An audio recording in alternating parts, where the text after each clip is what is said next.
While Adrian sympathized with her daughter, she was concerned about Amanda's children. Max was 6, Greg was 4, and in the past 8 months. Adrian had noticed distinct changes in their personalities. Both had become unusually withdrawn and quiet. Neither had played soccer in the fall, and though Max was doing well in kindergarten, he cried every morning before he had to go. Greg had started to wet the bed again and would fly into tantrums at the slightest provocation. Some of these changes stemmed from the loss of their father. Adrian knew, but they also reflected the person that Amanda had become since last spring. Because of the insurance, Amanda didn't have to work. Nonetheless, for the first couple of months after Brent had died, Adrian spent nearly every day at their house, keeping the bills in order and preparing meals for the children, while Amanda slept and wept in her room. She held her daughter whenever Amanda needed it, listened when Amanda wanted to talk, and forced her daughter to spend at least an hour or 2 outside each day, in the belief that fresh air would remind her daughter that she could begin anew. Adrian had thought that her daughter was getting better. By early summer, Amanda had begun to smile again. Infrequently at first, then a little more often, she ventured out into the town a few times, took the kids roller skating, and Adrian gradually began pulling back from the duties she was shouldering. It was important, she knew, for Amanda to resume responsibility for her own life again. Comfort could be found in the steady routines of life, Adrian had learned. She hoped that by decreasing her presence in her daughter's life, Amanda would be forced to realize that too. But in August, on the day that would have been her 7th wedding anniversary, Amanda opened the closet door in the master bedroom, saw dust collecting on the shoulders of Brent's suits, and suddenly stopped improving. She didn't exactly regress. There were still moments when she seemed her old self, but for the most part, she seemed to be frozen somewhere in between.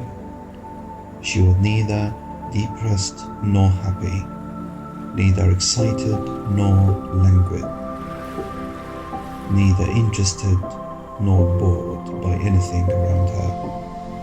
To Adrian, it seemed as if Amanda had become convinced that moving forward would somehow tarnish her memories of Brent, and she had made the decision not to allow that to happen. But it wasn't fair to the children. They needed her guidance and her love. They needed her attention. They needed her to tell them that everything was going to be all right. They had already lost one parent, and that was hard enough. But lately, it seemed to Adrian that they had lost their mother as well. In the gentle hue of the soft-lit kitchen, Adrian glanced at her watch. At her request, Dan had taken Max and Greg to the movies, so she could spend the evening with Amanda. Like Adrian, both of her sons were worried about Amanda's kids. Not only had they made extra efforts to stay active in the boys' lives, but nearly all of their recent conversations with Adrian had begun or ended with the same question: what do we do? Today, when Dan had asked the same question again, Adrian had reassured him that she had talked to Amanda. Though Dan had been skeptical, hadn't they tried that all along? Tonight, she knew, would be different. Adrian had few illusions about what her children thought of her. Yes, they loved her and respected her as a mother, but she knew they would never really know her.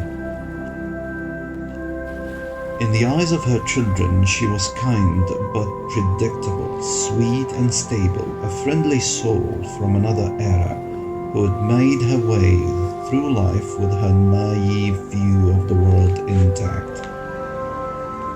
She looked the part, of course, veins beginning to show on the tops of her hands, a figure more like a square than an hourglass, and glasses grown thicker over the years. But when she saw them staring at her with expressions meant to humor her, she sometimes had to stifle a laugh. Part of their error, she knew, stemmed from their desire to see her in a certain way, a preformed image they found acceptable for a woman her age.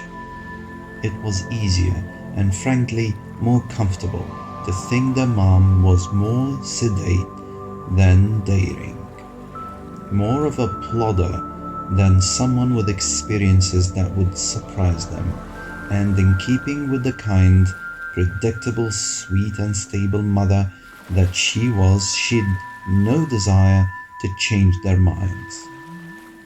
Knowing that Amanda would be arriving any minute, Adrian went to the refrigerator and set a bottle of Pinot Grigio on the table. The house had cooled since the afternoon, so she turned up the thermostat on her way to the bedroom.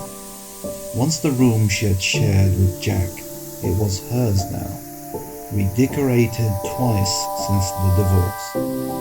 Adrian made her way to the four-poster bed she had wanted ever since she was young. Wedged against the wall beneath the bed was a small stationery box, and Adrian set it on the pillow beside her. Inside were those things she had saved, the note he had left at the end, a snapshot of him that had been taken at the clinic, and the letter she had received a few weeks before Christmas. Beneath those items were two bundled stacks, missive written between them, that sandwiched a conch they had once found at the beach.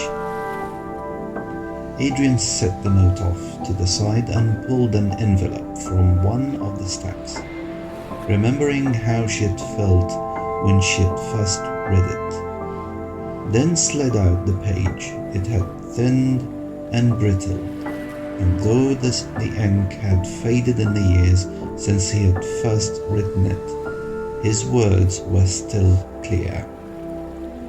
Dear Adrian, I've never been good at writing letters, so I hope you'll forgive me if I'm not able to make myself clear. I arrived this morning on a donkey, believe it or not, and found out where I'd be spending my days for a while. I wish I could tell you that it was better than I imagined it would be, but in all honesty, I can't. The clinic is short of just about everything, medicine, equipment, and the necessary beds, but I spoke to the director and I think I'll be able to rectify at least part of the problem. Though they have a generator to provide electricity, there aren't any phones, so I won't be able to call until I head into Esmeraldas. It's a couple of days' ride from here, and the next supply run isn't for a few weeks. I'm sorry about that, but I think we both suspected it might be this way. I haven't seen Mark yet. He's been at an outreach clinic in the mountains and won't be back until later this evening. I'll let you know how that goes, but I'm not expecting much at first. Like you said, I think we need to spend some time getting to know each other before we can work on the problems between us. A can't even begin to count how many patients I saw today. Over 100, I'd guess. It's been a long time since I've seen patients in this way with these types of problems, but the nurse was helpful, even when I seemed lost. I think she was thankful that I was there all the time. I've been thinking about you constantly since I left, wondering why the journey I'm on seemed to have led through you. I know my journey's not over yet and that life is a winding path, but I can only hope it somehow circles back to the place I belong. That's how I think of it now. I belong with you while I was driving and again when the plane was in the air. I imagined that when I arrived in Quito, I'd see you in the crowds waiting for me. I knew that would be impossible, but for some reason it made leaving you just a little easier. It was almost as if part of you had come with me. I want to believe that's true. No, change that. I know it's true. Before we met, I was as lost as a person could be. And yet, you saw something in me that somehow gave me direction again. We both know the reason I went to Rodanthe, but I can't stop thinking that greater forces were at work. I went there to close a chapter in my life, hoping it would help me find my way, but it was you. I think that I'd been looking for all along.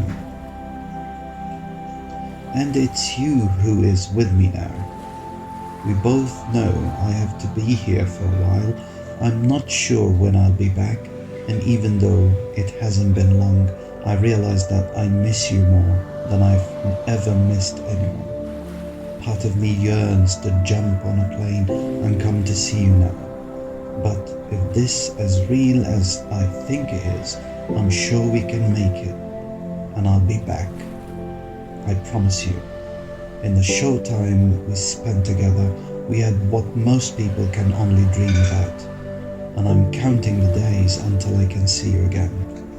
Never forget how much I love you. Paul. When she finished reading, Adrian set aside the letter and reached for the conch they had stumbled across on a long ago Sunday afternoon. Even now it smelled of brine, of timelessness, of the primordial scent of life itself. It was medium-sized, perfectly formed and without cracks, something nearly impossible to find in the rough surf of the outer banks after a storm. An omen, she had thought then, and she remembered lifting it to her ear and saying that she could hear the sound of the ocean. At that, Paul had laughed, explaining that it was the ocean she was hearing. He'd put his arm around her then and whispered, "It's high tide. Or didn't you notice?" Adrian fumbled through the other contents, removing what she needed for her talk with Amanda, wishing she had more time with the rest of it. Maybe later, she thought. She slid the remaining items into the bottom drawer, knowing there was no need for Amanda to see those things. Grabbing the box, Adrian stood from the bed and smoothed her skirt. Her daughter would be arriving shortly.